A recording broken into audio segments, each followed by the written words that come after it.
அருள்மிகு நாகேஸ்வர சுவாமி திருக்கோவில் கும்பகோணம்.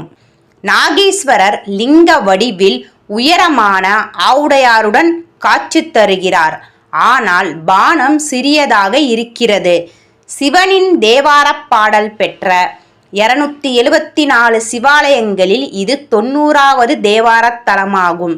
ஒரு காலத்தில் வெள்ளத்தில் மிதந்து வந்த அமுத கும்பத்தின் உச்சியில் இருந்த வில்வம் தவறி விழுந்தது. அந்த இடம் வில்வவனம் என போற்றப்பட்டது.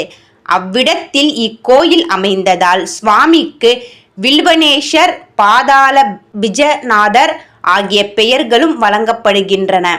மடந்தை பாகர், செல்வபிரான் என்றும் சுவாமிக்கு பெயர்கள் உண்டு. மூலவர் நாகேஸ்வரர் சன்னதி கிழக்கு நோக்கி உள்ளது.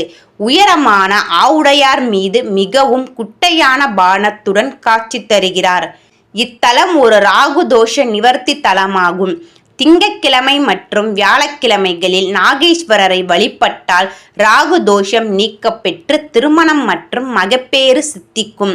சித்திரை 11, 12, 13 தேதிகளில் காலை வேளையில் சூரியனின் கிரகங்கள் சிவலிங்க திருமேனி மீது படுகின்றன.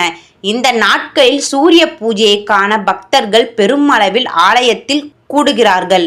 இந்த சன்னதியில் ஞாயிற்றுக்கிழமை மாலை 4:30 முதல் 6 மணி வரை ராகுகால வேளையில் பூஜை செய்தால் சகல நோய்களும் நீங்கும்.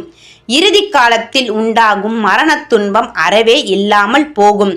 ஞாயிறு, செவ்வாய், வெள்ளிக்கிழமைகளில் வழிபட்டால் பிரிந்த தம்பதியர் ஒன்று கூடுவர். பிரியாமல் இருப்பவர்கள் எந்நாளும் பிரிய மாட்டார்கள். கும்பகோணம் மற்றும் அதன் சுற்றுப்புறங்களில் 2 முக்கிய நாகேஸ்வரர் கோவில்கள் உள்ளன. இரண்டும் பாடல் பெற்ற ஸ்தலங்கள்.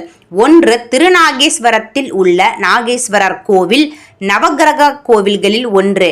மற்றொன்று கும்பகோணத்தின் மையத்தில் உள்ள இந்த கோவில். இந்த கோயில் குடந்தை கீழ்கோட்டம் என்றும் குறிப்பிடத்தக்கது. குடந்தை என்பது கும்பகோணத்தின் பழைய பெயர்.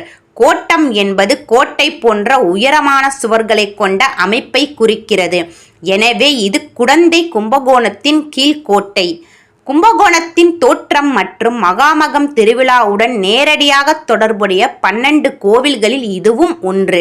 மகாராத்திரி இரவில் நாகராஜா, நாகங்களின் அதிபதி நாகேஸ்வரர் கும்பகோணம், நாகேஸ்வரர் திருநாகேஸ்வரம், சேஷபுரீஸ்வரர் திருப்பம்புரம் மற்றும் நாகநாதர் நாகூர் ஆகிய 4 கோவில்களில் சிவனை வழிபட்டதாக கூறப்படுகிறது.